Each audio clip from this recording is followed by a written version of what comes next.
HSC বা কলেজের স্থগিতকৃত পরীক্ষা সময়ের সময়সূচি কিন্তু প্রকাশ হয়েছে আজকে, এবং এই পরীক্ষা শুরু হচ্ছে 11 তারিখ থেকে, 11 সেপ্টেম্বর আর কি।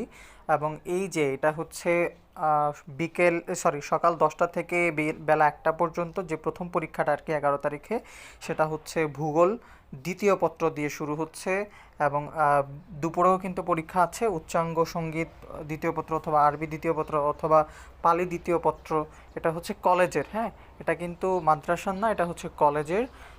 ঢাকা, রাজশাহী, যশোর, কুমিল্লা, চট্টগ্রাম, বরিশাল, সিলেট, দিনাজপুর, ময়মনসিংহ যা আছে সব বোর্ডের রুটিন কিন্তু একসাথে করা হয়েছে। এবং এটা 11 তারিখ থেকে শুরু হয়ে কত তারিখ শেষ হচ্ছে, 11 সেপ্টেম্বর থেকে শুরু হয়ে পরের মাসের 8 তারিখ কিন্তু শেষ হচ্ছে একেবারে ফিনান্স, ব্যাংকিং, বিমা দ্বিতীয় পত্র, অথবা শিশু বিকাশ দ্বিতীয় পত্র দিয়ে।